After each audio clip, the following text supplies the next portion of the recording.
Esta clase lo que vamos a hacer es en realidad como un resumen, digamos, de todo lo que vamos a hacer.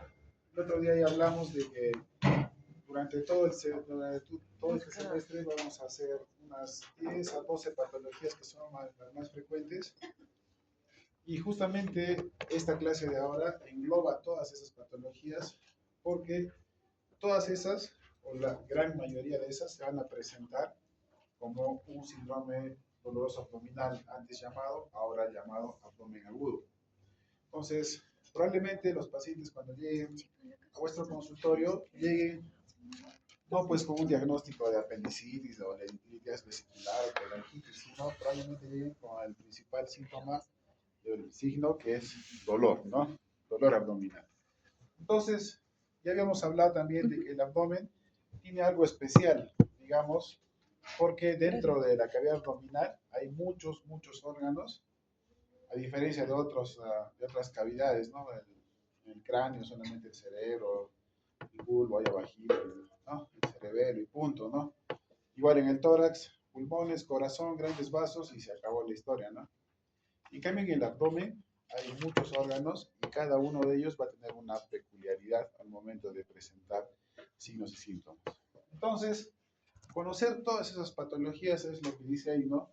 Se diagnostica lo que vemos y vemos lo que conocemos y buscamos. Si nosotros no vamos a saber qué cosa es un embarazo ectópico, qué es un quiste de ovario a pedículo torcido, una apendicitis, una colecistitis, colangitis, oclusión intestinal, etcétera, etcétera, no vamos a pensar, porque al inicio el dolor va a ser algo que, por ejemplo, ¿no? En la mujer se presenta en fosa ilíaca derecha un dolor intenso. ¿Qué voy a pensar ahí? Es cierto, pensaré en apendicitis probablemente, pero también tengo que saber y decirle a la mujer, ¿cuándo fue tu fecha de última regla? ¿No? ¿Usas métodos anticonceptivos? ¿Te has hecho algún procedimiento? ¿No? O le preguntaré, ¿y cómo están tus orinas? ¿Están colúricas? ¿Hay disuria? ¿Orinar a cada rato, poquito a poco? ¿Te arde el orinar? Etcétera, etcétera. Porque solo en esta partecita voy a pensar en apendicitis, infección urinaria, litiasis renal, quiste de ovario, pedículo torcido, embarazo ectópico, ovulación, síndrome de medio mes, la regla, la menopausia y así un montón de cosas, ¿no? Como se dan cuenta. Entonces, saber qué existe o qué pasa en el abdomen va a ser importante así, y lo que vamos a hacer precisamente hoy día, como les decía, es hacer como un resumen de todo lo que vamos a comenzar a estudiar durante todo el semestre. Y de hecho me gusta que comencemos con este abdomen agudo porque eso les va a servir a los que ya están rotando cirugía, que están de entradita rotando cirugía, les va a ayudar a ubicarse un poquito en lo que vamos a ver en estos días, digamos, durante las rotaciones de cirugía. Entonces, ya ustedes ya saben de que hay un abdomen agudo en general, pero hay dos tipos de abdomen agudo, el abdomen agudo médico y el quirúrgico, ¿no? Entonces, la diferencia, como su nombre dice, es que el médico necesita tratamiento médico, o sea, antibióticos, analgésicos, tal vez proquinéticos, tal vez algo para los gases como simeticona, dimeticona, una cosa así, ¿no? O un antiespasmódico en algún caso, un antiinflamatorio, etcétera, ¿no? Tratamiento médico. En cambio, a lo que nosotros nos vamos a orientar un poquitito es al abdomen agudo quirúrgico, que como su nombre dice, tarde o temprano, a veces muy temprano, a veces uno puede darse un tiempito, pero al final el tratamiento va a ser el mismo, un tratamiento quirúrgico, ¿no? Entonces, ahí vemos algunas características del abdomen agudo, en especial cuando es una emergencia propiamente dicha. Entonces, el abdomen agudo tiene, como su nombre dice, la principal molestia, la principal queja del paciente va a ser precisamente el dolor abdominal. Pero ese dolor abdominal va a ir acompañándose de algunas situaciones, ¿no? Y gracias a esas situaciones vamos a poder discernir entre una u otra cosa, ¿no? Entonces, de por sí, siempre dolor, ¿no es cierto? La instalación por lo general es brusca, y ahí vamos a ver y reconocer algunas cosas, ¿no? Por ejemplo, una apendicitis es cierto, duele, para que te duela, va a pasar unas 6 horas más o menos. O sea, vamos a llamarle medio brusco, ¿no? comienza así poquitito, pero después pasa minutos, 15 minutos, media hora, una hora y comienza a doler un poco más, y cada vez se pone más intenso. Entonces va creciendo poco a poco. Pero, por ejemplo, el cólico renal, que es un abdomen agudo médico, es cierto, al inicio por lo menos, tiene otra característica. El dolor aparece bruscamente. O sea, ahorita cualquiera de ustedes puede estar todo feliz sentado y de repente se mueve ese calculito en el uréter o en la pelvis renal y el dolor les viene así, ya, así, de una sola. Entonces tú solamente preguntar ese detalle les va a ayudar. ¿Cómo fue el dolor? ¿De poco a poco? Sí, poquito a poco. O la otra, no, yo estaba normal, estaba mirando tele y de repente sentí algo que me comenzó a retorcer y desde ahí no me suelta y ya no sé qué hacer, ¿no? Entonces, solamente preguntando ese detalle uno ya puede orientar o si el dolor es acá, por ejemplo, hacia una apendicitis o tal vez un cólico renal, ¿no es cierto? Porque el dolor va a ser brusco, ¿no? Normalmente los dolores no van a disminuir, van a estar siempre de menos a más, normalmente, en casi todos los casos. Una apendicitis no va a ser que va y viene, sino va a estar así poquito, más fuertecito, más fuerte y muy fuerte. Entonces no va a retrotraer. Pero debemos preguntar siempre, ¿ya has tomado algún medicamento?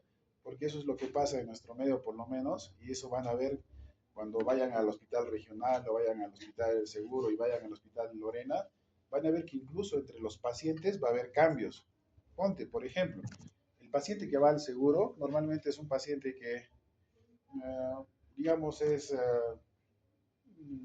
tiene educación, ha ido al colegio, qué sé yo, ¿no? Entonces, o está trabajando, normalmente es profesional por lo general, por lo menos de técnico para arriba, ¿no? Entonces, la persona como que es más cuidadosa.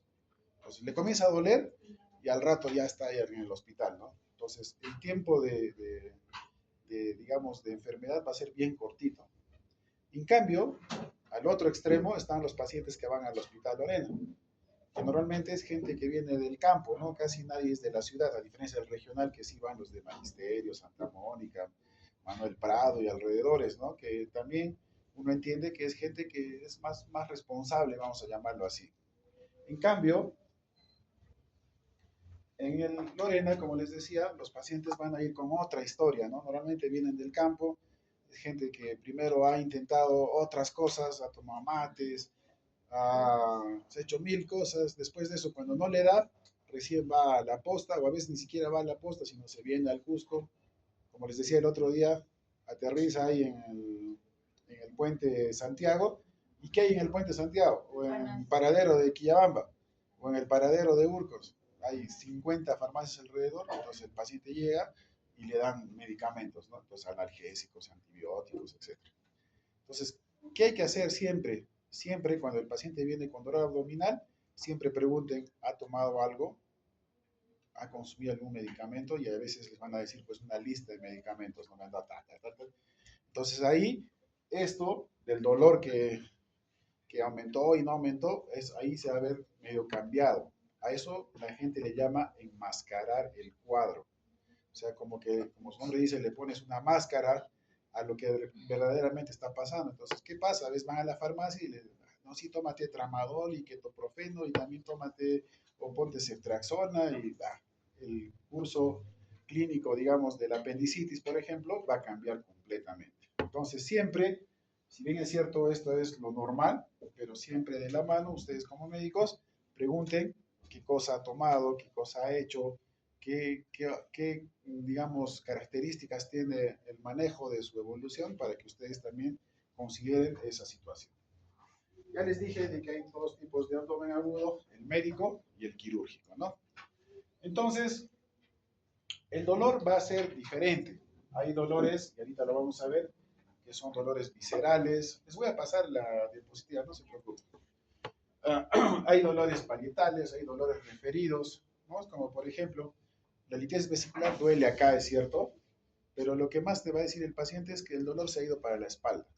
Entonces, a la vista es eso, ¿no? Y muchas veces incluso, como ven en la figurita, tan solo el ver qué actitud tiene el paciente, incluso su forma de caminar, ustedes tan solo de verlo a veces ya dicen, este es apendicitis, ¿no? Por ejemplo, la forma en la que está el joven ahí, es la clásica caminada de un paciente con apendicitis, ¿no? Entonces ustedes entran o van a ver entrar al paciente y el paciente viene siempre con una mano acá abajo y agachadito, ¿no? Viene así, ¿no? Con eso, apendicitis. O si viene igual, pero más arriba y está así, agachado también al lado derecho, ya al toque yo sospecho de patología de la vía biliar, o sea, cálculos, etc. O si el paciente viene así como si fuera gestante, así, ¿no? Acá, al toque ahí me doy cuenta de que eso es un cuadro de, o sospecho por lo menos, de litiasis renal, ¿no? Porque viene así adolorido, y el paciente con litiasis renal o litiasis del uréter en especial, es un paciente que está todo intranquilo. O sea, tú le dices, señor, siéntese, se sienta un ratito y se para. No, no encuentro y se para y se echa en la camilla tratando de buscar un sitio donde calme el dolor, pero el dolor es tan intenso que a veces no calma. Y a la vista es un paciente con este, cólico renal, ¿no? Está que se para, se levanta, se mueve y siempre está haciéndose así, ¿no?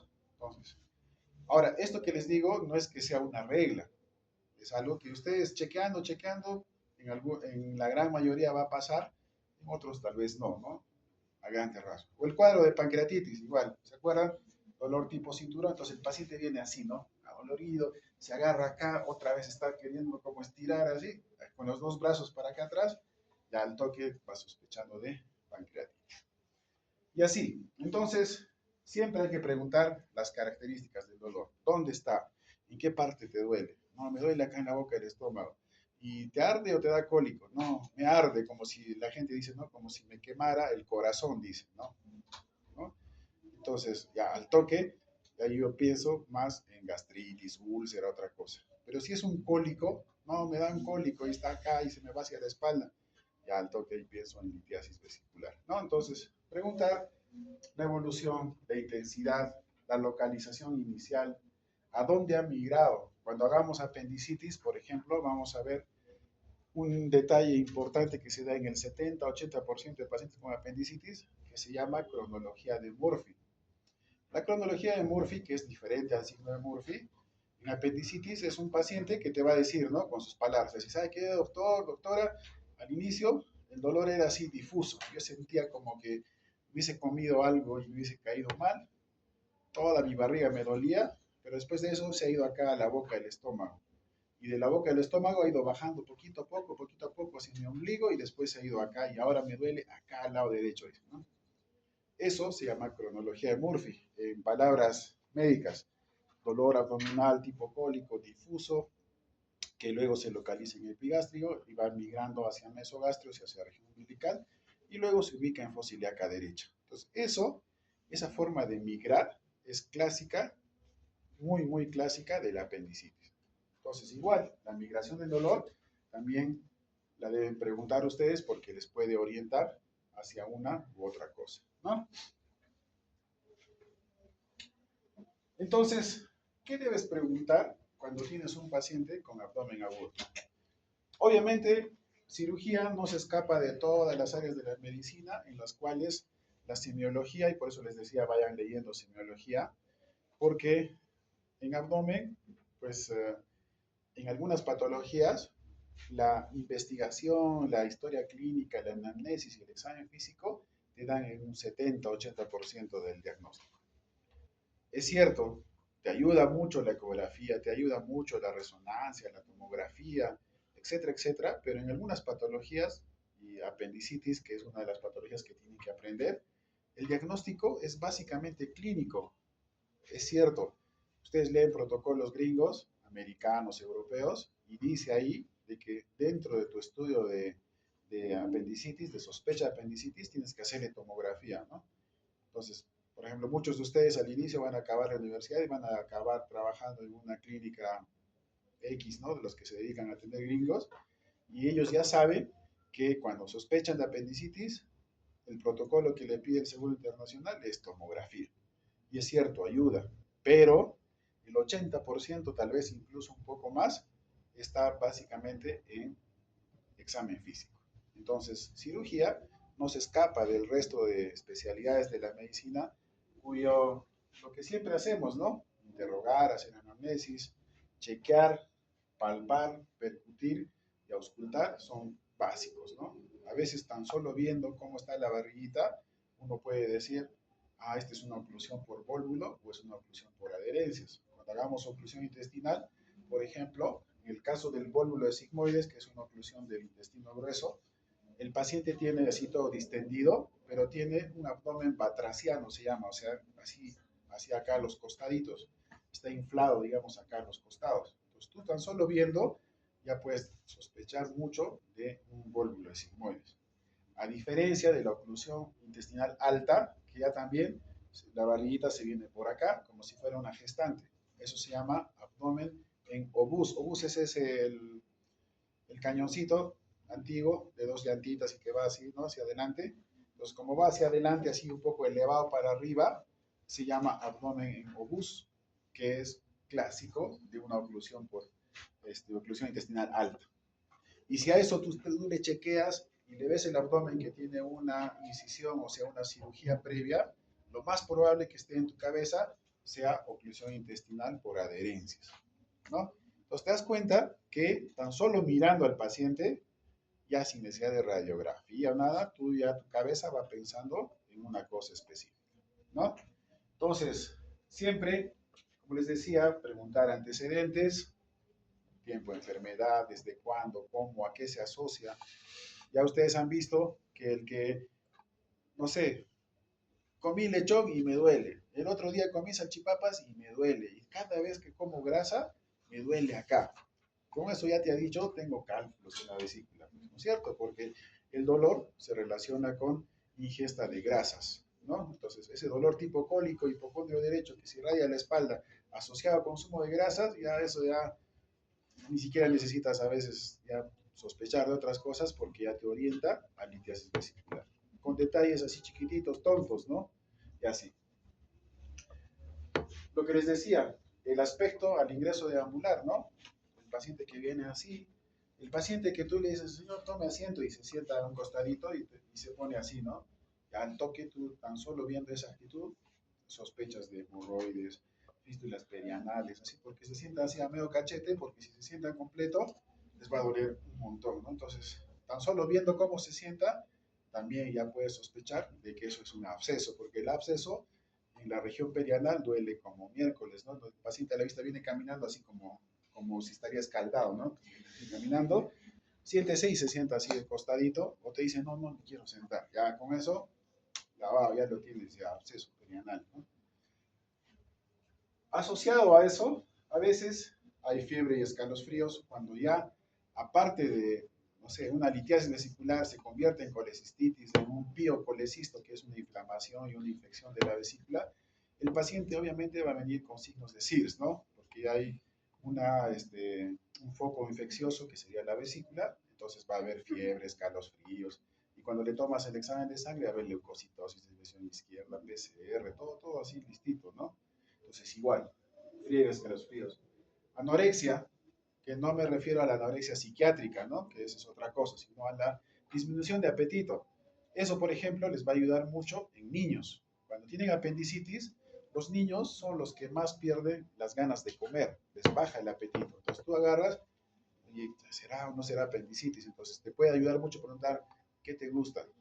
¿Te gusta este pollo de la granja? Sí, con papitas. Sí, sí, me gusta. ¿Quieres? Te va a decir, no, no quiero. Me da asco.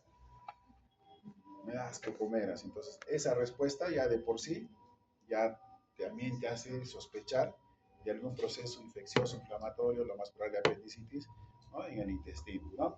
Y así, ¿ya? Igual, a veces se asocia a náuseas, a vómitos, como en el caso de la litiasis vesicular.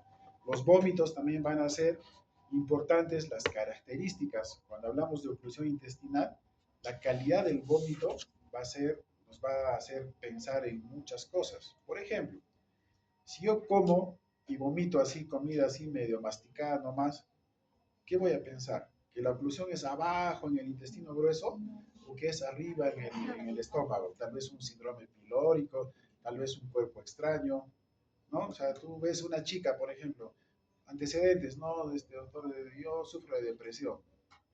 Ay, ahora no sé qué ha pasado, se me hincha mi barriga, estoy vomitando. Al toque, paciente psiquiátrico, en especial mujeres, que de repente, de un momento a otro, boom, se comienzan a distender acá arribita en el estómago y comienzan a vomitar, vomitar. yo tengo que pensar en tricobezoares. ¿Se acuerdan qué es un tricobezoar? La clásica de las chicas que están con su cabello y ¿no? Están todo el rato mordiéndose. Entonces el cabello se va metiendo y van haciendo como bolas de cabello y hacen lo que se llama un tricobezoar. También hay fitobezoares, así, ¿no? Entonces, si el vómito es así de comida no tan digerida, entonces al toque yo tengo que pensar que la oclusión es alta, ¿no es cierto? Pero si el paciente tiene un tiempo de enfermedad más largo, ¿sabe qué, doctor? Desde hace 2, 3 días ya van a ser, no suelto gases, no hago caca y mi barriga está así, me duele un montón, pues ahí yo tengo que pensar que 2, 3 días es porque todo su intestino se ha llenado y ha comenzado a vomitar. Entonces probablemente ese paciente ya no tenga vómitos de contenido intestinal así, de comidita recién, zanahoritas, nada, ¿no? Sino probablemente sea vómito fecaloideo, así como si vomitaran su diarrea, ¿no? Algo así, ¿verdad? Y el olor incluso del vómito va a ser completamente diferente. El de abajo es pues, olor así a heces, heces, en cambio probablemente el otro, que es más alto, no tenga tanto olor así a heces, pues, ¿no? Entonces, tan solo viendo eso, ya también yo puedo sospechar de una u otra cosa, igual, ¿no? A veces hay patologías que van acompañadas de diarrea. La apendicitis, por ejemplo, al inicio el paciente te dice, ¿y sabe qué? Comí y ayer tuve así como 2, 3 episodios de diarrea, pero se me ha pasado, pero el dolor persiste y estoy con diarrea, he tenido diarrea, ¿no? Entonces también a veces puede presentarse diarrea o lo otro, presentarse constipación. También hay pacientes con apendicitis que en vez de darles diarrea, se constipan.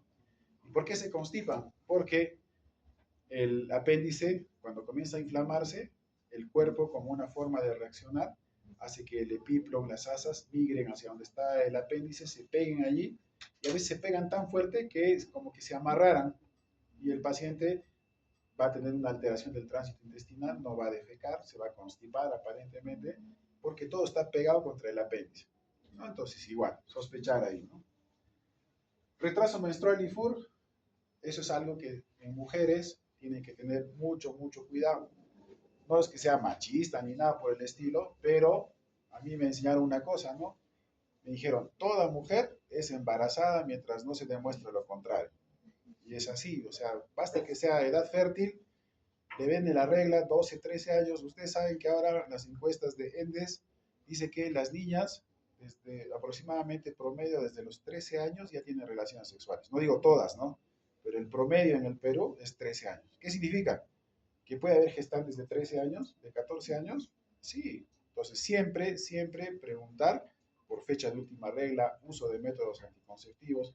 Así estés hablando con una monjita, porque hemos operado varias monjitas con embarazo ectópico, no es una, sino varias. Entonces, siempre, siempre preguntar. Siempre. Obviamente, cuando pregunten, no la van a arrochar pues a la chiquita que tiene 13, 14 y su mamá está al lado, su papá está al lado. Pues no le vas a poner pues en aprietos, porque lo más probable es que te diga que no, ¿no? Que no pasa nada. Entonces tienes que escuchar o tienes que encontrar una, no sé, una estrategia para que el papá, la mamá se vayan un rato, qué sé yo, ¿no? Les cuento, hace años yo trabajaba en el seguro, entonces los de ginecología me hacen una interconsulta. Y era una chiquita, me acuerdo, con uniforme todavía, de Santana, me acuerdo, me hacen una interconsulta para sospechar pues de apendicitis. Entonces yo me acerco a la chiquita y la chiquita le pregunto, ¿no? ¿Cómo te duele? Todo lo que siempre preguntamos. Y entonces yo cuando veo que está así medio sospechoso, porque a la vista la chica que como que te guarda algo, tú le preguntas y te manda el desvío, ¿no? O sea, no es como yo le pregunto, oye, ¿tu fecha de última regla? Y me va a decir el 15, ¿no? Ya está listo. Pero la que está así medio que sí, medio que no, te va a decir, no me acuerdo, creo que, así. Entonces ahí tú al toque paras las orejas. Entonces la chiquita, como estaba así delante de sus papás, me contestó así medio nerviosa.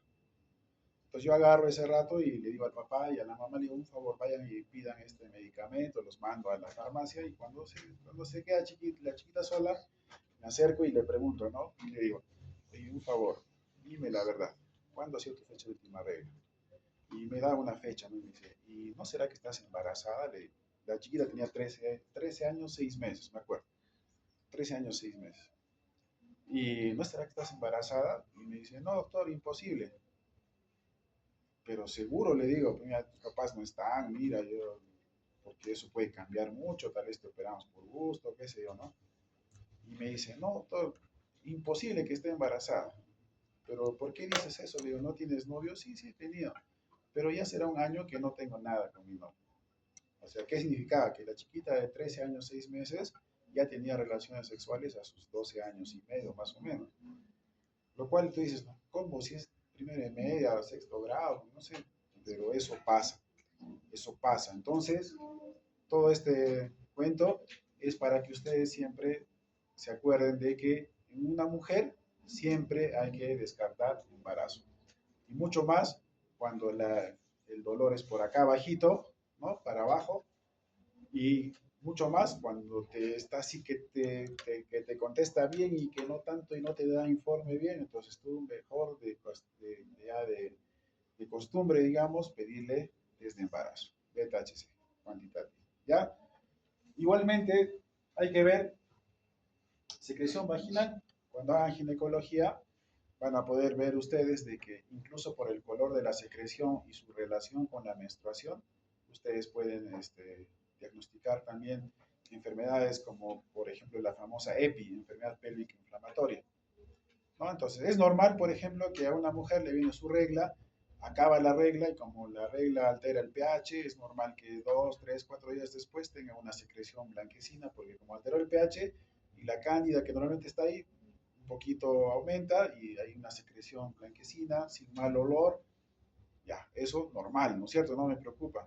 Pero si me dice, no, doctor, sabe que tengo harto descenso y es de medio verdoso o medio chocolate y huele a pescado, ya, entonces está oliendo feo, te dicen, ¿no? Horrible, me está apestando, ¿no?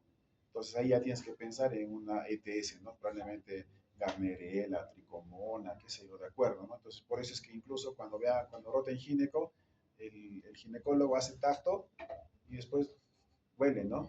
Porque tan solo oliendo a veces uno diagnostica. Es feo, es la razón por la cual yo no hice ginecología, bueno, aunque me gustaba gineco, pero y es así, tan solo oliendo a veces uno diagnostica cosas, ¿no? Entonces, igual, el tacto vaginal, como el tacto rectal, son cosas que son incómodas de hacer, pero muchas veces nos van a ayudar en muchas cosas. Alguien me dijo alguna vez, más vale meter el dedo que meter la pata. Entonces, ¿no? Entonces, a veces, tan solo haciendo tacto rectal, uno puede descubrir un montón de cosas. En nuestro medio, por ejemplo, y cada vez más común, es muy, muy común varones con cuerpos extraños. Y el varón no va a venir y te va a decir, ay, sí, doctor, ¿sabe qué? Yo soy homosexual y me metí algo por atrás y se me escapó y se metió, ¿no?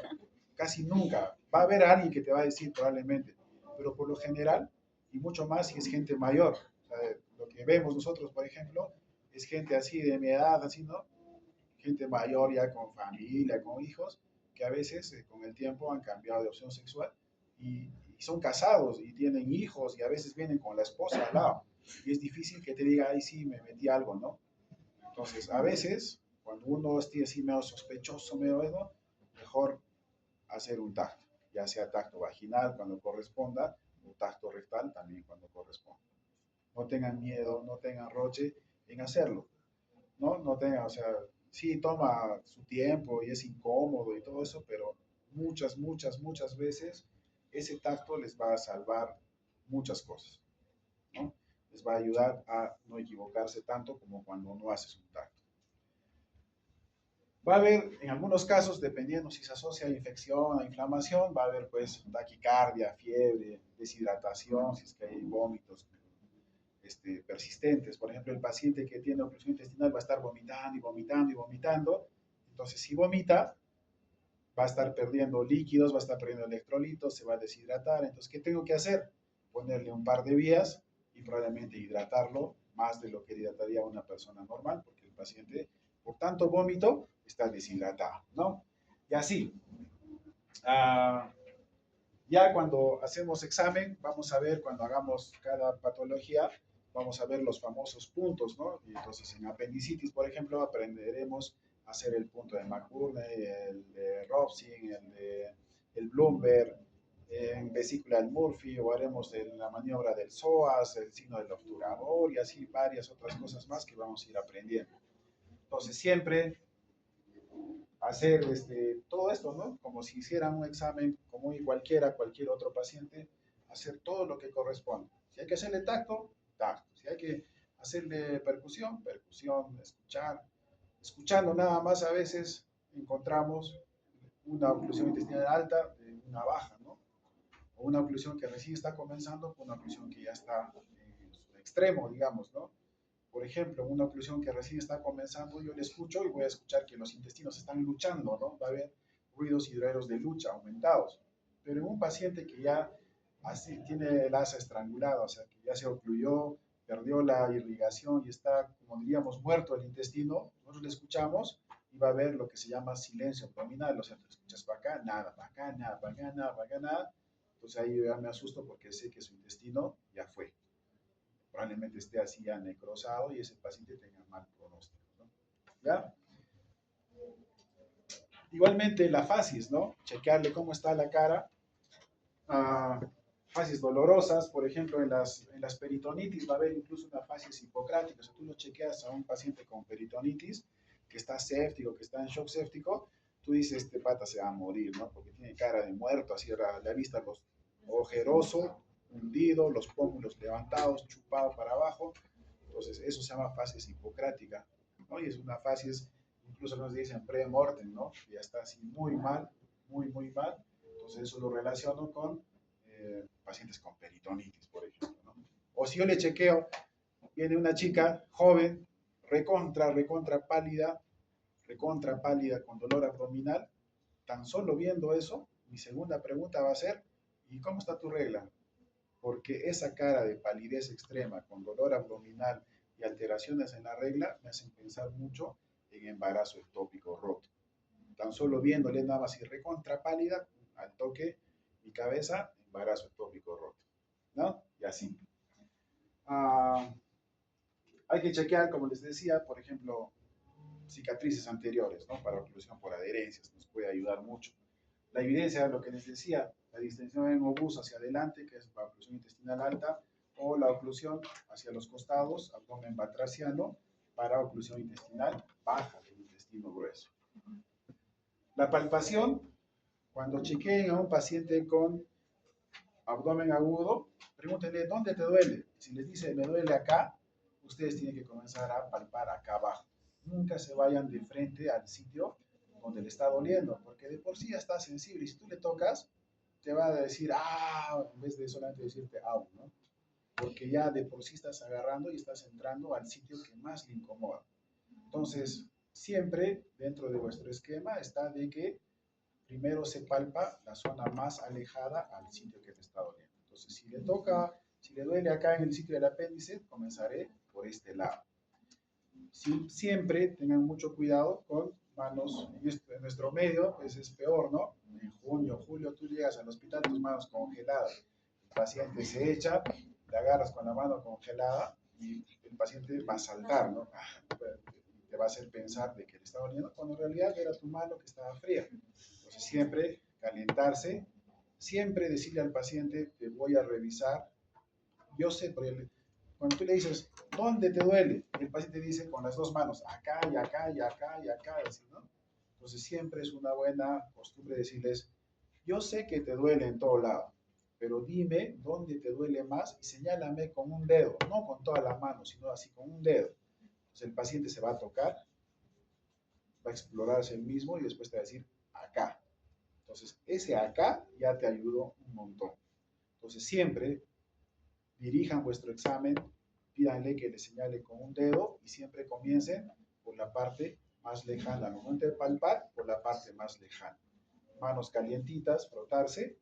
Y otra cosa, no agarren y metan vuestra mano hasta el fondo, sino primero hagan una palpación suave, superficial, como para que el paciente de por sí está dolorido y tiene miedo a que lo evalúen. Entonces, pálpale primero suavecito, superficial.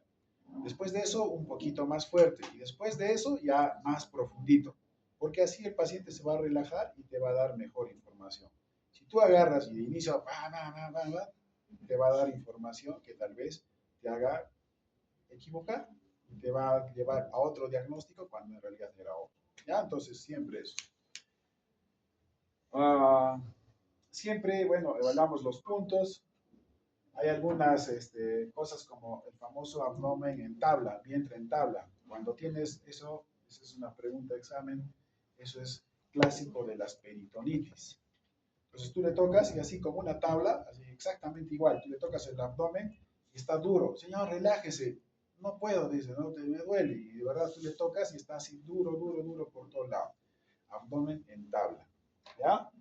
Y si le tocas y le duele y le ajustas un poquito más y haces una o sea, ajustas y después de eso sueltas bruscamente y es positivo, eso se llama signo de Bloomberg o signo de rebote positivo. ¿No? Y así vamos a ir aprendiendo en cada patología un poco más. Igual las percusiones, ¿no? Por ejemplo, este es otro examen, otra pregunta examen que hay, signo de Jover. El signo de Jover, algunos le dicen que es un signo radiológico. Cuando hay aire libre en cavidad, ¿han visto alguna vez una radiografía? Y debajo del diafragma se ve como una semiluna negra. Significa que eso es que un intestino o una víscera hueca se hizo hueco y el aire que está dentro del estómago, del intestino delgado, grueso, se salió para afuera, ¿no? Entonces, se va a la cavidad abdominal y cuando tú lo paras al paciente, el aire está acá arriba y uno le toma eso. A eso le llaman signo de Jover, pero en realidad el signo de Jover es un signo clínico, no es un signo radiológico. Aunque algunos le han tomado para ya no hacerse problemas, han dicho signo de Jover radiológico. Pero en realidad el signo de Jover es un signo clínico, que se da también cuando hay perforación intestinal, pero como es clínico, ¿de qué se caracteriza? De que, no sé, ¿te acuerdan ustedes el hígado? ¿Es mate o es mate? O sea, tú tocas y tú puedes decir hasta acá llega el hígado. Pero cuando haces lo mismo y no hay matidez, sino más bien hay timpanismo, entonces ahí tú te das cuenta de que todo está lleno de aire y que probablemente un intestino incluso se ha subido hasta por ahí y entonces tú sospechas en neumoperitoneo. Entonces eso se llama signo de Jover. O en el caso de la matidez en el hipocondrio izquierdo, que se llama signo de Balance, que es en el caso de los traumas esplénicos. Por ejemplo, eso tienen que sospechar mucho en los pacientes. ¿Se acuerdan los choferes de bus? ¿Cómo es su timón? ¿Es como en tu carro así? ¿O es acá y manejan así? ¿No es cierto? Entonces, cuando eso se choca, el timón se mete acá. Y lo primero que se rompe o es el hígado o es el vaso. Entonces, en esos choferes de bus, por eso también cuando hagan trauma les van a enseñar a que tienes que preguntar un poco más y la marca del carro, porque no es lo mismo que te atropelle un Suzuki Alto a que te atropelle una camioneta Hilux 4x4 o te atropelle el basurero, ¿no? Son tres cosas diferentes, o sea, la fuerza del impacto va a hacerte pensar en una u otra cosa. Igual, acá, pues tú tienes que preguntar eso, ¿no? ¿Y qué estabas manejando? Ah, yo manejo bus y ahora me está doliendo, nos hemos chocado y ahora tengo un dolor intenso acá y estoy pálido. Al toque, toco y sospecho de trauma esplénico, ¿no? Y así. Ah, y como se dan cuenta, cada cosa va haciendo pensar, ¿no? La puño percusión positiva, cuando golpeas acá atrás, ¿qué haces? ¿Qué piensas? Es una infección urinaria, ¿no? Si se acompaña de puntos renales superiores, medios, inferiores, ya sospecho de una pielonefritis, porque el dolor es tan intenso que le duele por atrás, por adelante, y se asocia a disuria, polaquiuria, etcétera, etcétera, ya al toque pienso en una pielonefritis, por ejemplo, ¿no? Igualmente en la auscultación, como les decía, a veces cuando la oclusión está comenzando, uno escucha ruidos de lucha, pero cuando ya está en el otro extremo, ya estás ya más allá que acá, probablemente haya un silencio intestinal, ¿no? Y así. O incluso escuchando, yo la verdad no sé cómo, pero en los libros dice que en el fondo de sigmoides hay un timbre metálico. La verdad nunca he podido este, apreciar cómo es un timbre metálico, la verdad. Pero está descrito en los libros. Timbre metálico en volúmenes sigmoides, que cuando tú escuchas dice suena como metales que se están raspando. No sé, pero yo la verdad nunca he podido encontrar eso que dice en el libro, ¿no? O sea, o relacionarlo por lo menos, pero ahí está descrito. Y así, entonces escuchando lo que les decía también, tacto rectal, tacto vaginal, que es algo que sí se debe hacer cuando corresponde, cuando sospechen, siempre es bueno.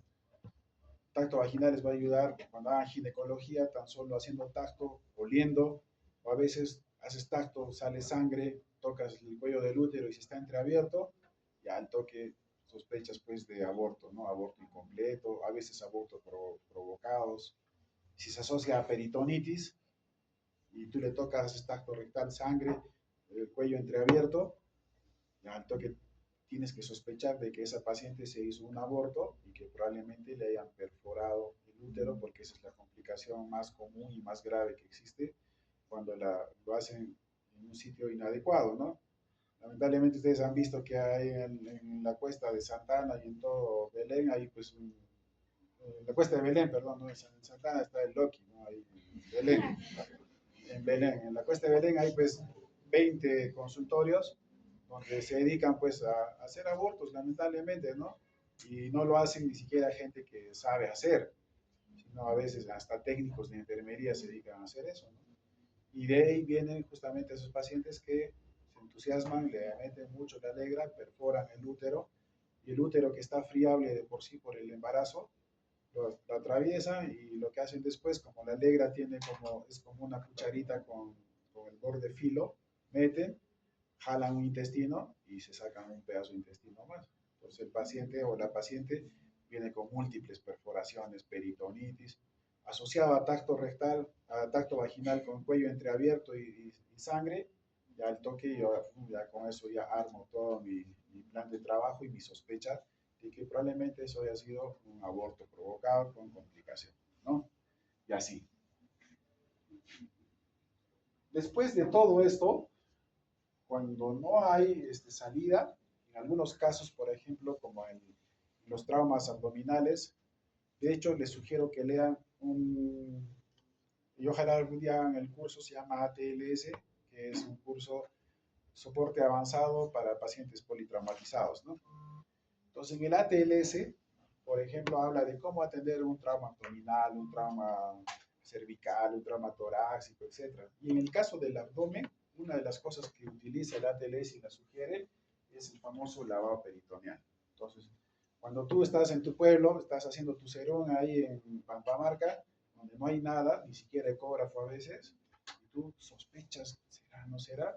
Entonces, con anestesia local, incluso puedes hacer una pequeña incisión, llegar a la aponeurosis, perforarla o abrirla, llegar al abdomen e instilar una cantidad de líquido, ¿no? O sea, más o menos son 10 a 15 mililitros por kilogramo, entonces uno echa cloruro, que es lo que más se utiliza, echas cloruro, pones el dedo, tapas un ratito y al paciente lo mueves para la derecha, para la izquierda, arriba, abajo, como que lo meneas un poquito, ¿no?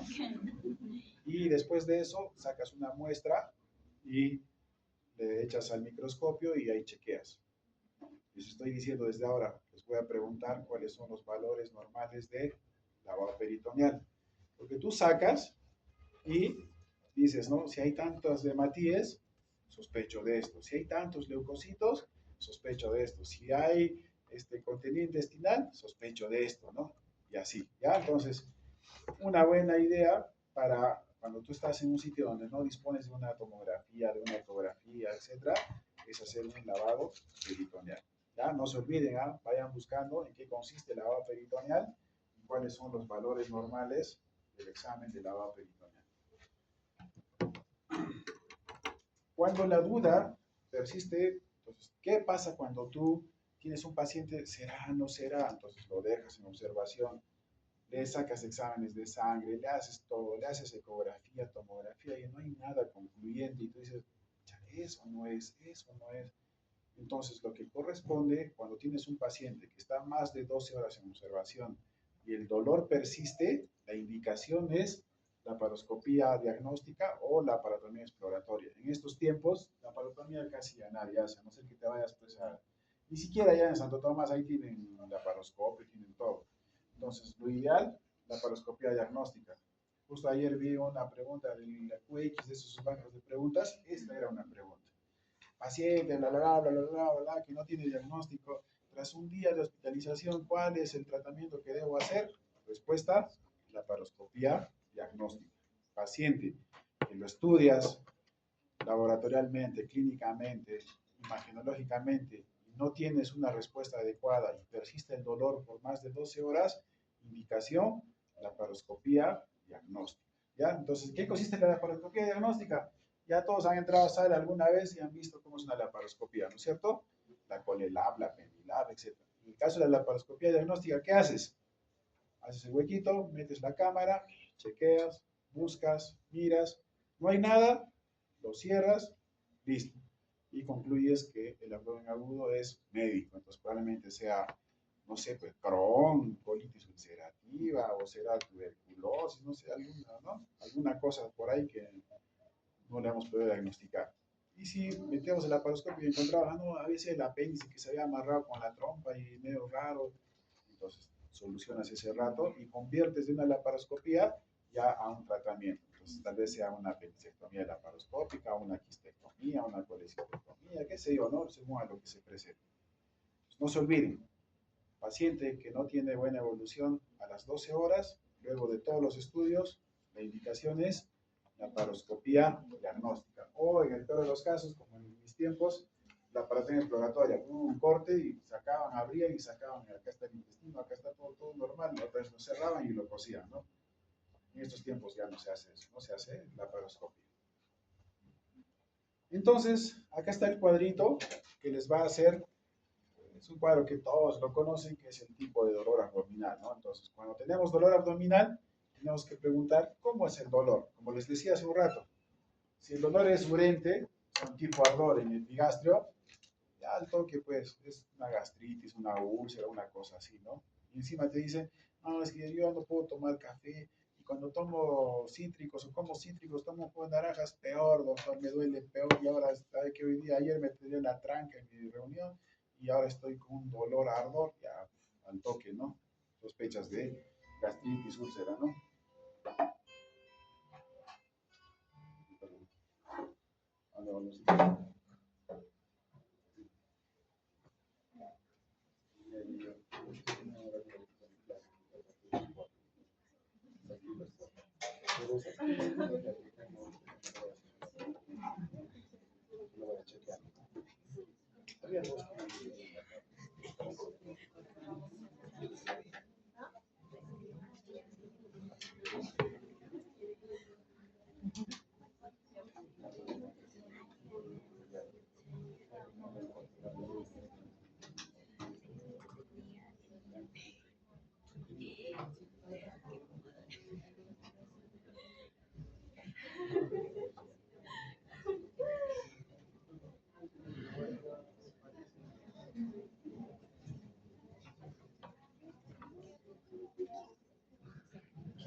Listo. El dolor que es de tipo constante, que es así todo el rato, todo, todo, y que me duele todo y está intocable, ya al toque, irritación peritoneal, ¿no? Ya saben ustedes que el peritoneo es una vaina, ¿no? Que recubre no solamente a la pared abdominal, sino también a las mismas vísceras, ¿no? Entonces, la irritación del peritoneo genera la famosa peritonitis, ¿no? Y la peritonitis duele, ¿por qué? Porque el peritoneo tiene mucha, mucha inervación, es muy, muy sensible, ¿no? Entonces, cualquier cosa que duela constante y que no mejore y el abdomen acompañado de abdomen en tabla, peritonitis, lo más probable. El dolor tipo cólico es el dolor clásico de todas las vísceras huecas. Entonces, las vísceras huecas son las que tienen una luz. Entonces, ahí están el estómago, los intestinos, la vesícula, ¿no? El útero también es hueco al centro. Por eso es que las mujeres ya conocen mejor que nosotros cómo es un dolor tipo cólico. ¿Y duele o no duele? Duele rico, ¿no es cierto? Entonces, ¿por qué les digo eso?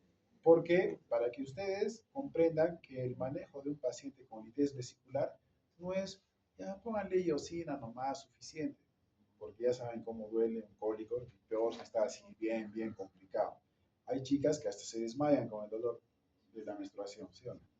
Porque el dolor cólico es muy fuerte. Entonces, no se olviden con ese ejemplo de que el manejo del dolor del paciente tiene que ser pleno, digamos. En estos tiempos no hay algo que justifique que tú digas, no, que le duela un poquito, ¿no? O como antes en mi tiempo, la cirugía es como el ejercicio, si no duele, no sirve, así dicen, ¿no? En estos tiempos eso no es así, pues. O sea, ahora tienes tantas opciones de analgésicos que el manejo del dolor es importantísimo, porque eso le va a dar satisfacción al paciente, se va a sentir mucho mejor y eso va a repercutir en que tu paciente crea más en ti. Pero si tú no le haces pasar el dolor, ¿qué va a decir? No, es malo, ¿no? ¿No es cierto? Listo.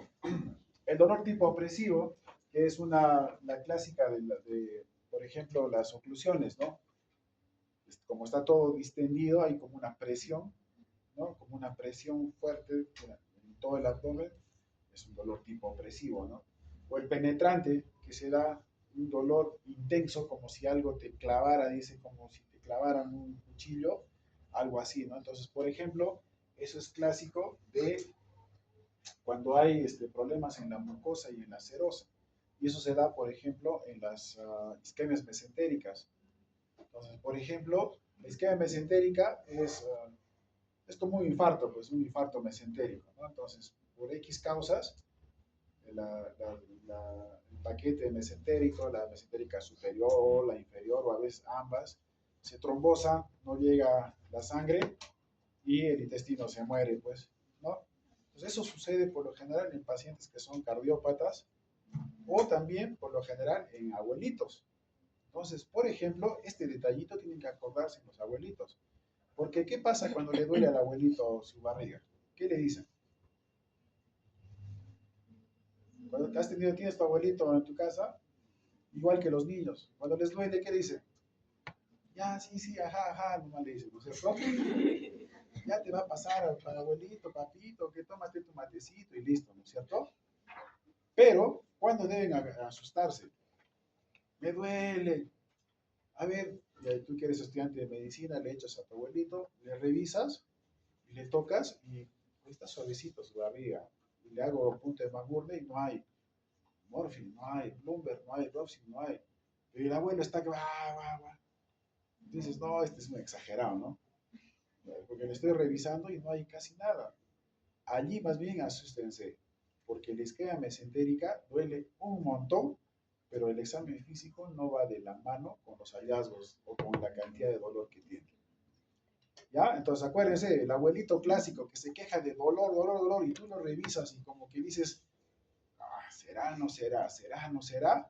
Ahí asústate porque tal vez dentro de tus diagnósticos tengas que poner, descartar infarto mesentérico. ¿Ya? Acuérdense, abuelito exagerado, con dolor abdominal intenso, pero que no va de la mano con examen físico, en mi cabeza está descartar isquemia mesentérica. ¿Ya? Listo. Entonces, como les decía el otro día, o hace un rato al comenzar, y eso que esto es el 20% de todo lo que puede pasar en el abdomen. Apendicitis, oclusión, perforaciones, colecistitis, aneurismas, isquemias intestinales, quistes de ovario, embarazo de todos los pancreatitis, hepatitis, cólicos, EPIs, folículos ováricos. El folículo ovárico doloroso se llama síndrome del medio mes. Es la mujer que clásicamente, cuando le viene la ovulación duele, sí, un poquito, pero no como la regla, ¿no es cierto? Pero hay chicas a las que, especialmente las que tienen ovario poliquístico, la ovulación les duele un huevo, ¿no? Es así fuerte, fuerte, fuerte. ¿Y cuándo te viene tu regla? Hace 15 días. Entonces, justo estás en la mitad del mes.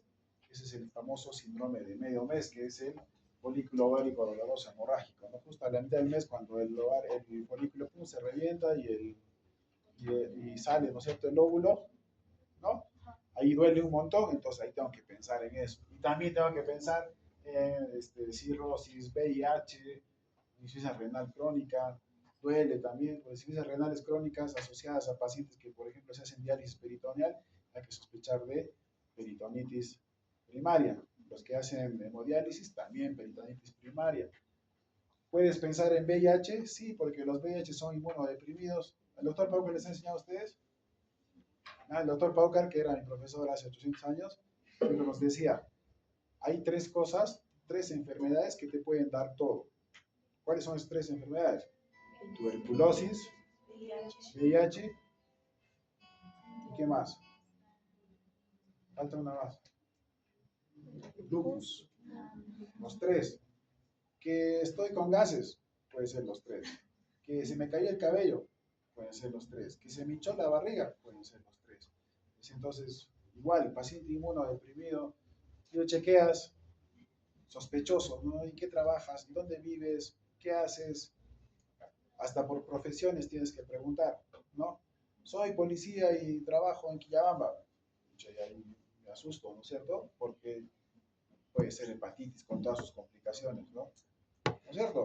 O trabajo en La Pampa, en Maldonado, ¿no es cierto? Y ahí me asusto también porque puede estar relacionado a ETS y pues dentro de mi esquema ya será no solamente pedir lo que hablamos el otro día de prequirúrgicos, sino tal vez tenga que pedirle también antígeno de superficie, tenga que pedirle pruebas para sífilis, ¿no? RPR y todo eso, ¿no es cierto? Entonces voy cambiando a medida que se me van presentando las cosas o las cosas que voy averiguando respecto al paciente, voy cambiando mi estrategia, digamos, de estudio. Y como les decía, pues hay de todo, todo esto es acá. Y encima, para colmo de males, hay cosas que en el abdomen duelen, pero que son de origen extraabdominal. Entonces, por ejemplo, las neumonías basales, especialmente las derechas, duelen como apendicitis. Las infecciones respiratorias, al menos en niños, duelen como apendicitis. Y eso se llama adenitis mesentérica. Entonces, el clásico chibolito que te dice, estoy con tos, así, me duele mi barriga, no quiero comer, y mañoso, come, ¿no? Y en realidad es justificable que le duela la barriga. ¿Por qué? Porque si se acuerdan ustedes, en la parte terminal del ileo, justo donde comienza y aparece el apéndice, la cantidad de ganglios es mucho mayor que en otros sitios. De hecho, el apéndice está relacionado con la inmunidad, ¿no? Cuando les preguntan al paciente, ¿para qué sirve mi apéndice? En los viejitos no sirve para nada, para dar apendicitis, ¿no? Pero en los niños está relacionado con la inmunidad. Entonces, cuando el chiquito tiene su proceso respiratorio, por reacción a veces los ganglios del mesenterio se inflama el apéndice y obviamente que le duele la barriga. Entonces, no hay que creerle al chiquito que tiene gripe, faringitis, otitis y le duele también la barriga. Entonces, hay cosas que son extraabdominales, como un infarto agudo de miocardio, especialmente el de cara inferior, las pericarditis, las congestiones hepáticas, las neumonías basales, la diabetes, la anemia de células falciformes, es un tema que lo vamos a ver al final, porque en nuestro medio, nuevamente, los que van a trabajar en las clínicas van a verse enfrentados muchas veces y van a ver lo que en otra parte del mundo no lo ve, que solamente se ve en el Cusco, por ahí en La Paz también, que la gente que tiene como antecedentes raza negra, entonces tú ves a un paciente que viene de Brasil, que viene de Centroamérica, un africano, uno de Medio Oriente, así que tienen así en sus antecedentes raza negra, esos tienen anemia falciforme. ¿Y qué pasa con la anemia falciforme? Que cuando vienen a la altura, la anemia se comienza a expresar porque por la falta de aire comienza a producirse más hematíes, y como esos hematíes son alterados, comienza a producirse un montón, ¿y quién es el pagano? El vaso. Entonces el vaso se comienza, como es un filtro, comienza a taponarse, digamos, de todos estos hematíes que están alterados, y esos van chocando unos contra otros, chocan, y hacen trombos, y generan infarto esplénico. Entonces es el clásico paciente que, ¿de dónde eres? De Brasil. ¿Y cuándo has llegado? No, llegué bien en la mañana o vine ayer en la noche. Y mucho más en Brasil, por ejemplo, porque estos vienen en moto. Muchos han visto, los brasileños les gusta ir en moto, vienen, suben así de Maldonado, en 20 minutos creo que están arriba en el Señor de Coyoriti, suben así de una sola hasta la altura y ahí comienza a dolerles. Y cuando llegan acá, llegan con las justas, ¿no?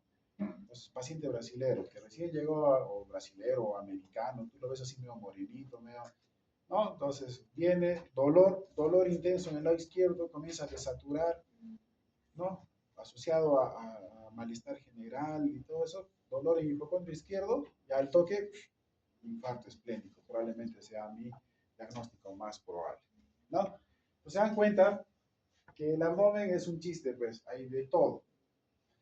Entonces, en base a eso, vamos a encontrar que hay patologías o hay dolor de tipo inflamatorio, dolor tipo obstructivo, perforativo, hemorrágico, vascular, traumático, y la clínica va a ir más o menos en función a eso. Ya no voy a perder tiempo ahí porque vamos a ir aprendiendo poco a poco con cada patología.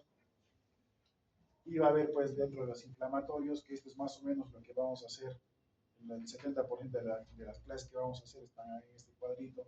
Entonces vamos a hacer que el inflamatorio está relacionado con apendicitis, con colecistitis, diverticulitis, todas las itis, ¿no es cierto? Diverticulitis.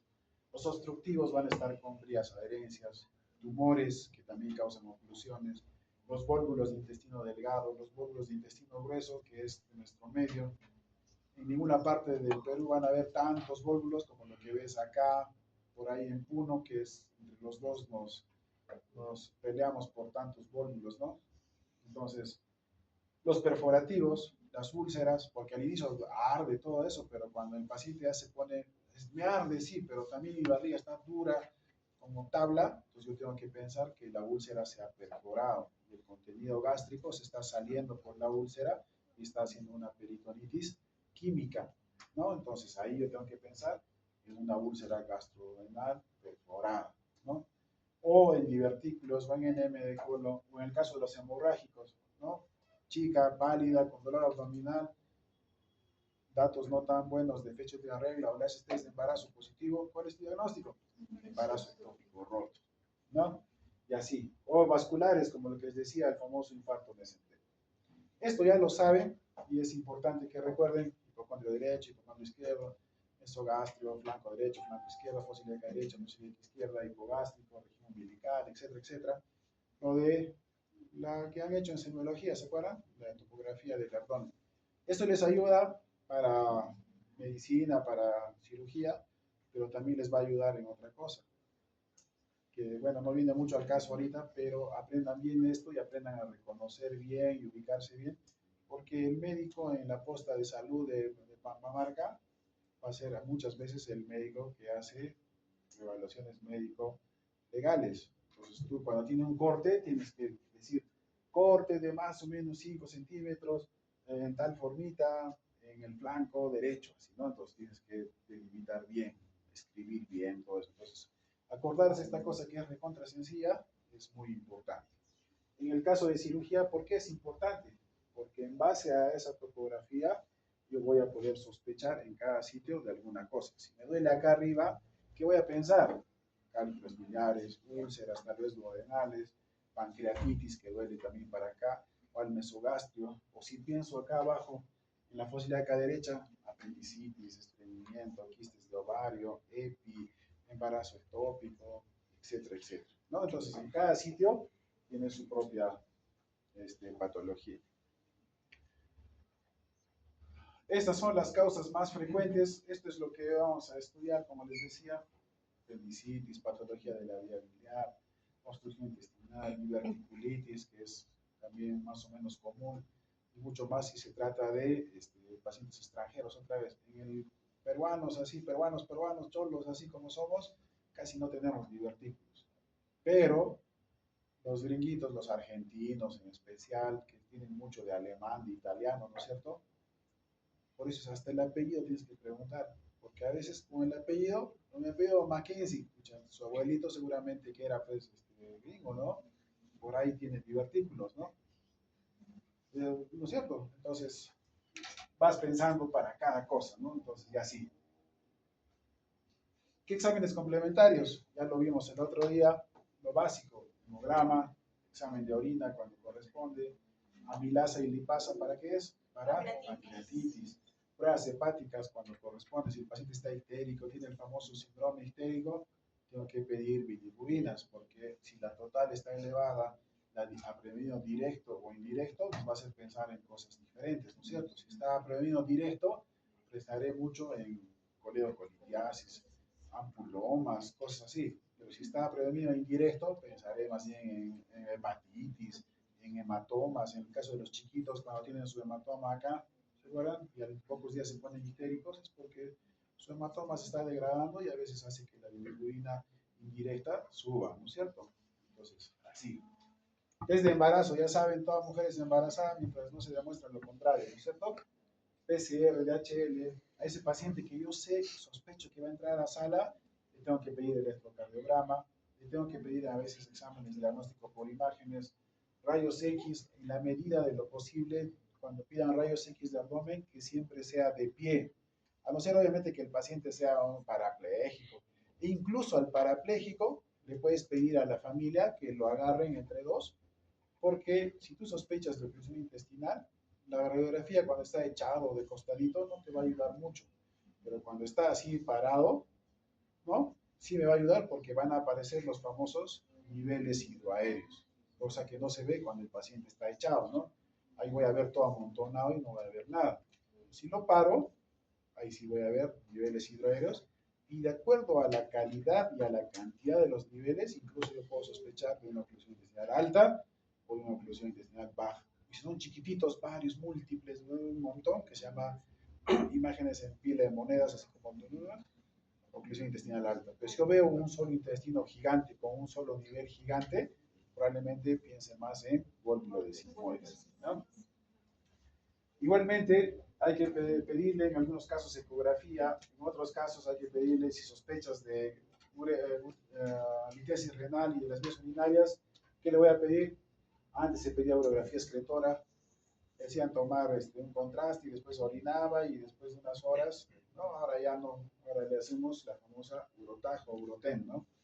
Que es igual con contraste, le toma su tomografía y al toque puedo ver malformaciones, cálculos y todo eso, porque en base a eso van a poder delimitar si es tratamiento médico, si es tratamiento quirúrgico. Y entre los quirúrgicos, cuando hagan urología, hay tratamiento con láser, hay tratamientos con laparoscopía, a veces con cirugía abierta, a veces con litotripsia, como dependiendo, ¿no? Entonces nos va a ayudar mucho. En vía biliar, nosotros utilizamos mucho la resonancia magnética, ¿no? Entonces, usar resonancia magnética es importante. Saber las indicaciones y las contraindicaciones de cada uno es importante, ¿no? Por ejemplo, tomografía, ¿puedo utilizar en niños?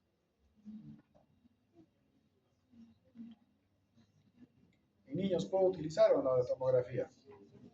Sí, normal, lo puedo utilizar. No voy a hacer, pues, mal uso de la tomografía. No le voy a estar tomando, obviamente, diario una tomografía por si las moscas, así, ¿no? Probablemente no, pero sí puedo utilizar. ¿A cuántas radiografías equivale una tomografía?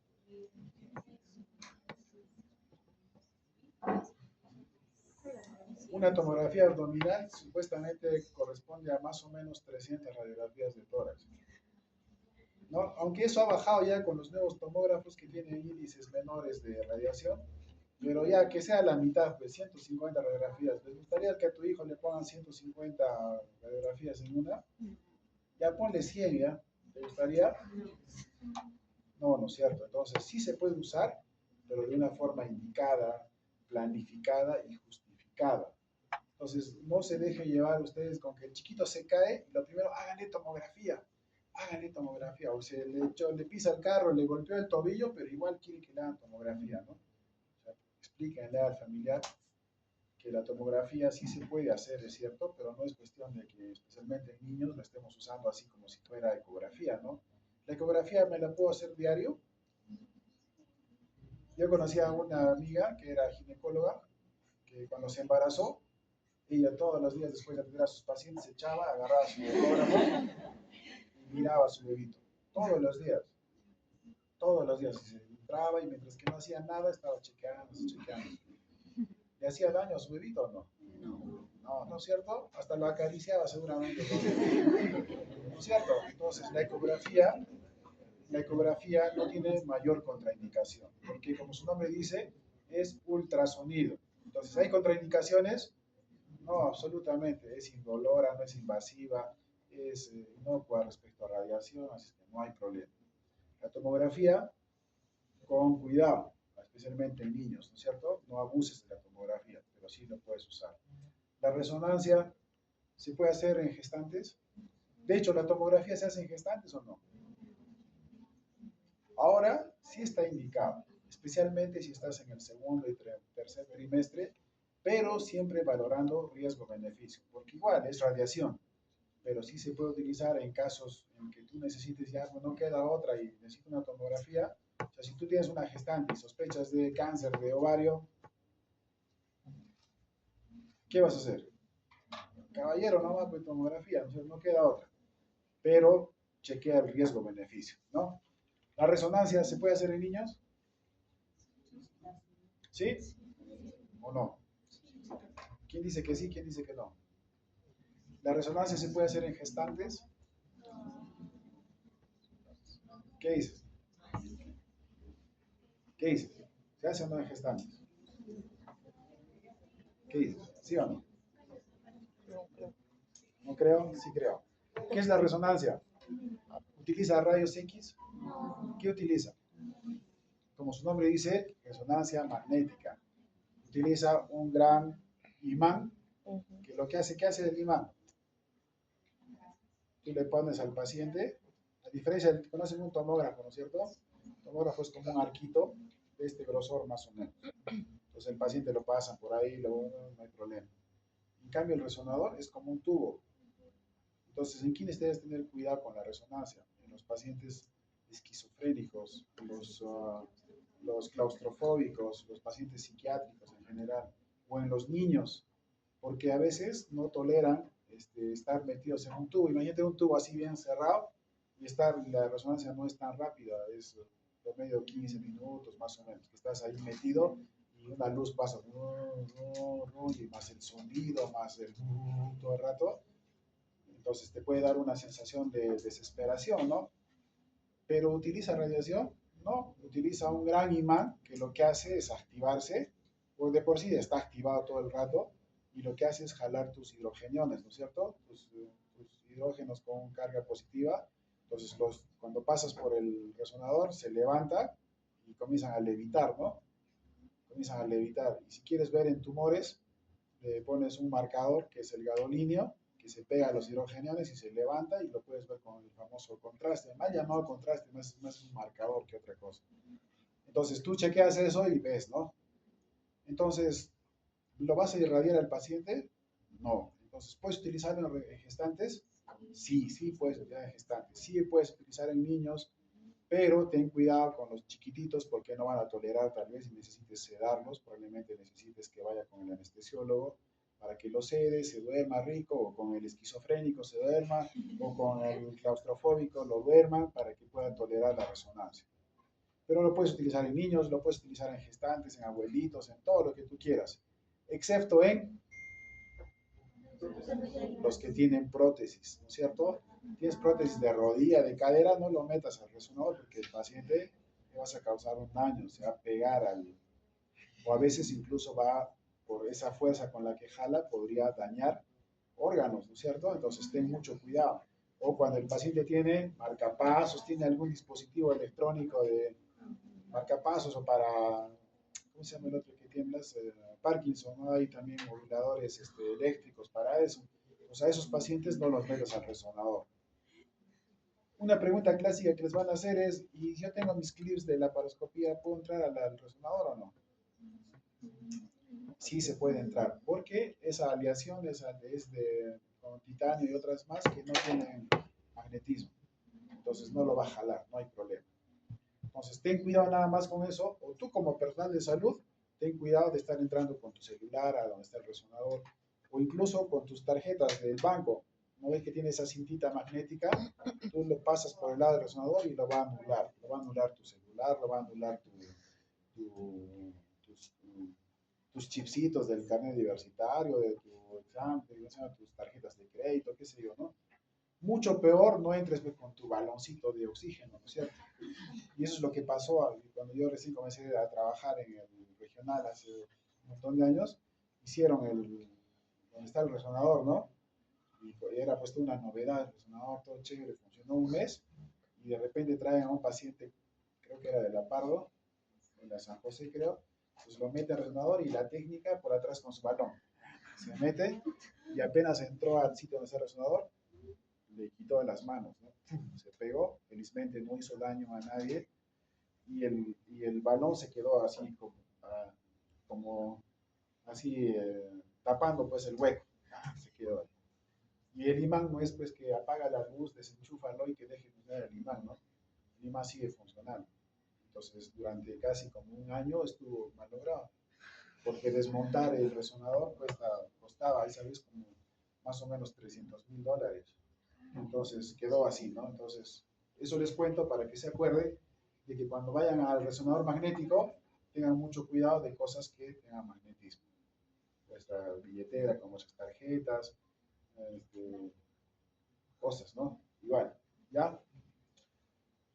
Ya saben que una opción para hacer diagnóstico es la laparoscopía diagnóstica, la endoscopía cuando corresponde. Si tú sospechas de úlcera, gastritis, hazle endoscopía, ¿no? Sospechas de enfermedad de Crohn, hazle cápsula endoscópica, ¿no? Para que pase y chequee todo Crohn, ¿no? O tal vez colonoscopía, proctoscopía, cuando sospechas de hemorroides internas, externas, internas en especial, ¿no? Entonces ahí hazle la interconsulta. También puedes hacer funciones abdominales, lavados peritoneales, como les decía. También van a ver en ginecología que algunos hacen todavía lo que se llama cultocentesis, que es una función del saco al costadito del útero, el cuello del útero lo jalan para un costadito y ahí al fondo meten una aguja y se meten hasta el abdomen y aspiran.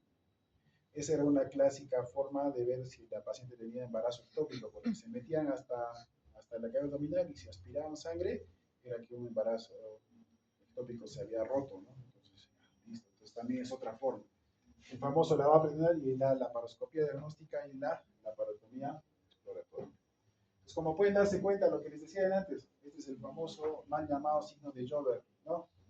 Que en realidad se llama chilaiditi. El signo se llama chilaiditi.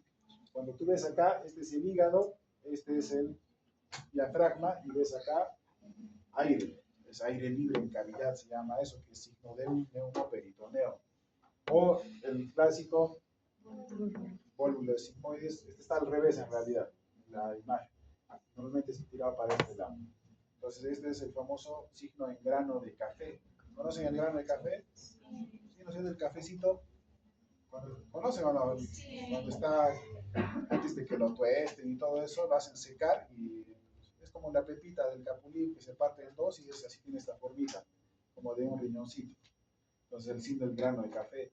O lo que les decía, múltiples, acá solamente es uno grandazo con un nivel, en cambio acá hay múltiples nivelitos, oclusión por adherencias, neumatosis intestinal, que es clásico, si lo vieran un poco más, creo que se puede, no se puede.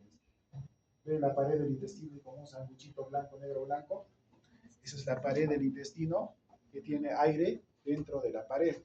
Eso es clásico de los infartos mesentéricos, de las isquemias mesentéricas. Eso se llama neumatosis intestinal.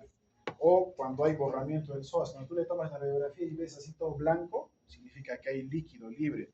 Entonces es una radiografía clásica de las peritonitis, de las cirrosis hepáticas, de los cánceres, cuando hay ascitis, ¿no? Y así, entonces una radiografía les puede ayudar mucho. Siempre preguntar por antecedentes. Si el paciente dice, ¿sabe qué, doctor? Ya me han hecho ecografía, que no sé, 3 veces creo, y tengo cálculos en la vesícula y ahora me está doliendo, ya, con solo eso preguntar, ya sabes pues que tu problema es cálculos, pues, ¿no es cierto? Entonces siempre antecedentes previos. Antecedentes de úlcera, de litiasis, de enfermedad diverticular, de hernias, ver el cuadro clínico, hacer los exámenes que corresponde y en base a eso vas a poder hacer lo que les decía al inicio. Lo que conoces, buscas. Lo que no conoces, ¿qué será? Pues, ¿qué será una, no sé, herpes zóster, ¿no? ¿Qué será eso cuando te duele? Porque a veces ustedes han visto de que se hace por metámeras. Los chiquis, me duele la barriga, pero tú le ves puntitos rojitos que vienen desde la espalda, que duelen un montón y que escuecen y duelen, al toque, sospecho de herpes, ¿no? Y también da dolor abdominal, no te hace confundir. Por eso siempre es bueno no que palpes por encima, sino que abras la casaca, pum, levantes y chequees, porque a veces te encuentras con información básica para que tú puedas diagnosticar cosas. Igual, extraabdominales, como ya les dije, algunas cosas que hay que tener en cuenta en la mujer, ¿no? Cuando hay EPI, por lo general se asocia a flujo vaginal, o sea, dolor abdominal, fiebre, todo como si fuera una apendicitis, me duele acá abajo, hacia acá, hacia el centro, y tienes descensos, sí, doctor, harto, desde hace 2 semanas me está saliendo descensos de color chocolate, huele a pescado mezclado con mariscos, y ya al toque EPI, pues, ¿no es cierto? Ya sospecho de asociado a flujo vaginal. Amenorrea, más dolor, más palidez, ectópico. Hay que evaluar también la relación del dolor con el ciclo menstrual, ya sea con la ovulación o ya sea con la menstruación propiamente dicha. Esas mujeres que tienen dolores intensos, intensos en esas dos, siempre tiene que estar en vuestra cabeza sospechar de ovario poliquístico, porque tienen alteraciones hormonales, tienen múltiples quistes y se revientan y duelen y friegan. Entonces ya, ovario poliquístico también. Tengo que sospechar con endometriosis cuando el dolor es constante durante todo el mes, que no pasa y es acá en el abdomen inferior. Tengo que sospechar con una enfermedad que se llama endometriosis, que es una migración del tejido endometrial. Ya saben ustedes que el útero se comunica por las trompitas y después a las fimbrias. ¿Y las fimbrias a dónde se conectan? ¿A dónde? ¿Al ovario? ¿Está conectado al ovario así? No, acá está el útero, la trompa, las fimbrias, y el ovario está acá, afuera. Entonces, cada vez que tú ovulas, se rompe y el óvulo, estas fibras se pegan un poquitito y el óvulo sale por ahí y se mete. Entonces, ¿qué les estoy diciendo con eso? De que existe una comunicación entre el útero, la trompa y el abdomen, porque el ovario está acá abajo. Entonces, por ejemplo, ustedes van a ver de que hay muchas mujeres que cuando están con su regla tienen dolor incluso casi peritoneal. Y cuando tú le haces la laparoscopía diagnóstica encuentras sangre y ves que por las fibras está cayendo sangre. Eso se llama menstruación retrógrada, porque normalmente la menstruación es anterógrada, ¿no es cierto? Va a salir para abajo. Pero en algunas mujeres regresa por la trompa, se va a las fimbrias y se sale al abdomen y da signos de peritonitis. Y tú le haces la laparoscopía y encuentras sangre nada más. Entonces eso se llama menstruación retrógrada. ¿Ya? Patologías del embarazo, amenazas de aborto. Y en general, en resumen de todo lo que les he hablado, cuando ustedes tienen abdomen agudo, hay que tener en cuenta estas cositas. Si yo sé que es un abdomen agudo, sé que probablemente necesite operarse. Si yo sospecho de apendicitis o de colecistitis o de colangitis o de oclusión intestinal, ¿qué es lo primero que tengo que hacer? Dejarle en NPO. Ya no le des comida, ya no seas menso de, si sabes que se va a operar, le quieras otra vez darle comida, porque ya hemos hablado que lo ideal es de que tenga de 6 a 8 horas de ayuno y de 2 a 4 horas de ayuno de líquidos. Entonces ya no le des comida porque sabes que probablemente necesite operarse, ¿no? Le voy a dar analgésicos y antibióticos. La teoría dice que al menos en apendicitis es peor darle antibiótico que darle analgésico. ¿Ya? Entonces, si no estás seguro, no le inicies ceftriaxona, clindamicina, que ciprofloxacina, no le des. Y si tú valoras el hecho de darle o no darle analgésicos, también valóralo. No es tan influyente, dice el analgésico, pero sí le va a dar satisfacción. Entonces ahí tú tienes que valorar. Si estoy trabajando en Huanchac y el regional está a 5 cuadras, ¿le voy a dar analgésico? Mejor no, ¿no? Mándalo nomás al hospital para que ahí lo estudien un poco más y vean, ¿no? Pero si tú estás lejos, estás en Pampamarca y Pampamarca está a 6 horas del Cusco, ¿vas a dejar que el paciente venga dolorido? Que venga en todo el viaje odiándote diciendo, maldita sea, ¿por qué no me ha dado algo para el dolor? Pues probablemente ahí sí no tengas problema con iniciarle analgésico, ponerle una buena dosis de analgésico, 2 gramos de metronidazol, agregado un ketorolaco, porque sabes que en esas 6 horas le vas a dar placer, digamos, al paciente, le vas a disminuir el dolor, pero en 6 horas el dolor se va a ir, el analgésico se va a ir, entonces cuando llegue al hospital, probablemente llegue otra vez con el dolor así, tal y como tú lo has visto. Entonces tú tienes que manejar, ahí va tu criterio como médico. Lo que sí no debes darle es antibiótico. Si no estás seguro, el antibiótico enmascara más el cuadro que el mismo analgésico. Obviamente tienes que hacer una buena hidratación, tienes que ponerle 1 o 2 vías periféricas. ¿Qué catéter le vas a poner? ¿Un catéter 21 o un catéter 16 o 18? O 21. 21 es más grueso, ¿no es cierto? ¿Cuál es más grueso? ¿El 16 o el 21? El 16, ya se acuerdan la otra vez que hemos hablado de los gauge, ¿no es cierto? El gauge, a más gauge, más delgadito. Entonces, tú necesitas ponerle uno delgadito y pobrecito a la señora. No, tendrás que ponerle algo grueso, 16, 18, que es lo que más normalmente tienen en los centros, 18, porque probablemente necesites pasarle, no sé, analgésico, antibiótico, pasarle hidratación. Tal vez si es un paciente politraumatizado necesites pasarle sangre, etcétera, etcétera, ¿no? Entonces, no digas, ay, pobrecito, porque después te vas a arrepentir cuando ese paciente esté más chocado y no puedas poner una vía periférica más gruesa. En algunos casos usarás sonda nasogástrica. La única indicación de sonda nasogástrica en estos tiempos es el paciente curse con oclusión intestinal o signos de hilo o vómitos que sean seguidos o incoercibles, ¿no? O sea, que no pasen con nada. Entonces, le pones sonda nasogástrica, ¿para qué? Para que el paciente no se distienda, obviamente, y para que no esté vomita, que vomita, porque cada vómito, ¿qué le estás predisponiendo? A neumonías aspirativas, ¿no es cierto? Entonces, para darle y protegerlo, le pones sonda nasogástrica en esos casos. Ahora ya no se pone, en mis épocas, te iban a operar de, no sé, hemorroides, igual te ponían sonda nasogástrica. Ahora ya no, solamente está indicado en los casos de oclusión y hilo intestinal.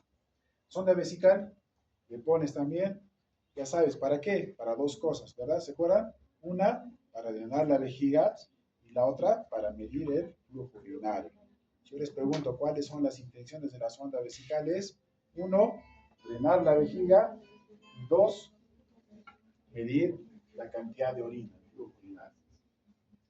Entonces, ¿qué debemos hacer? Todo lo que hemos hablado.